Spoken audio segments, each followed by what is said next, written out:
So I was trying to find the connection between contemporary art, local communities in Israel, and heritage. And because I was interested about that, I was research ZUMO because this is the exact things that they're dealing with. And ZUMO starting 2017, and I asked the presenters of ZUMO about the question, what was in their thought when they begin, when they thought about ZUMO and what they want to achieve. And for asking this, I approached to Milana Gitzin, that she's with us today, and also Sharon Glasberg, that she's an artist, and she's doing contemporary art that we called Asif. And also I approached to Shai Idi, that is an artist and also the director and designer, the specific place that ZUMO take care each time. So I asked them to send me some pictures about my question, what was in their mind when they are starting to do ZUMO. And then I interviewed them if they can feel some different or they can put different thing that there are change between when they start and when we are now. So this all become for my four categories about contemporary art, education, and heritage. So instead of reading you what I did, that you can see it later on in our website, I'm very happy that Milena agreed to be with us. And I think it will be very interesting to hear from her what she's thinking about and to see what a big deal it's become since they start. And I want to say one last thing that we can understand. Milena really fight for this ZUMO to happen. It's already 2 years and 4 exhibitions, and she don't get any money from governmental payments or something. So in one way, it's very hard to do it and each time to start. And the second thing is that she all free to say what she wants. It's not politically correct, and it's very interesting to see it. Thank you for the invitation. Thank you all. What was in your mind when you start? Why ZUMO? What was so urgent to do ZUMO? I would say 2014 to start exploring this this idea.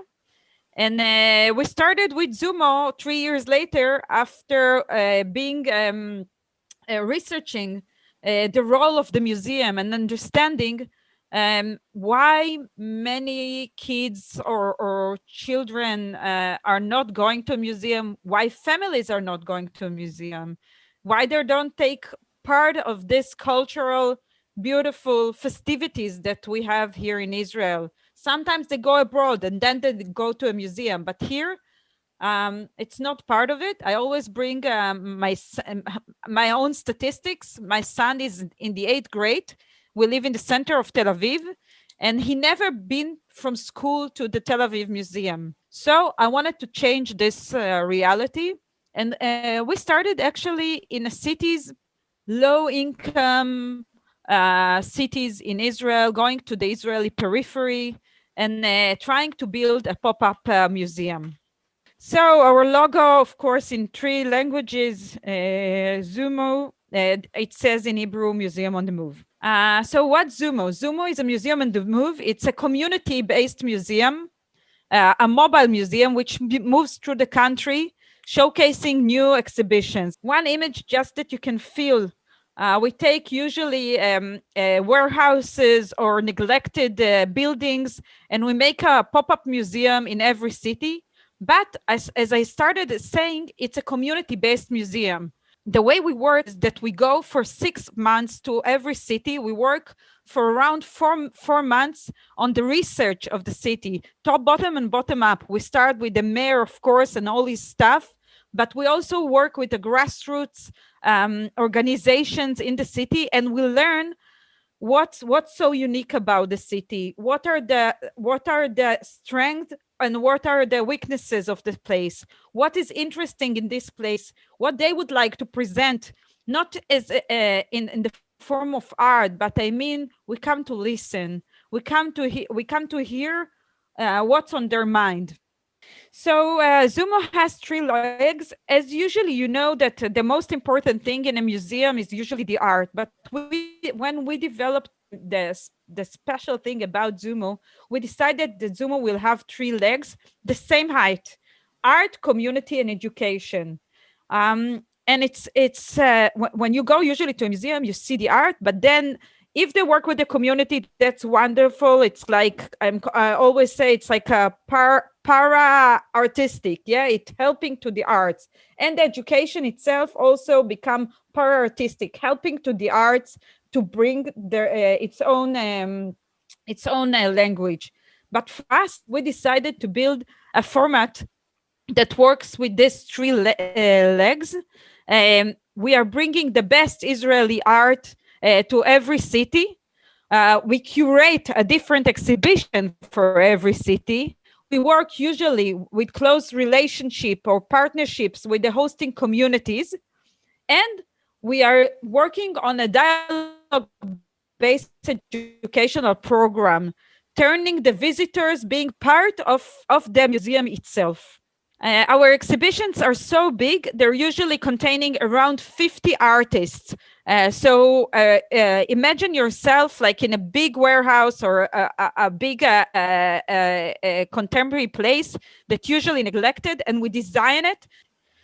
We work usually with local artists as well. So as I said, on one hand, we bring art from the outside. On the other hand, we work with local communities. And then on the third hand, we always work with local artists as well. The second leg of ZUMO is always the educational program.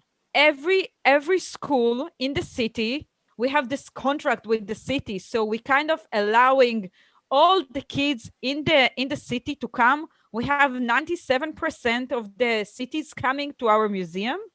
Our main goal is not to make a museum for a few months and just to go away. We are actually planting the seeds for the future museum or future cultural place in their own cities.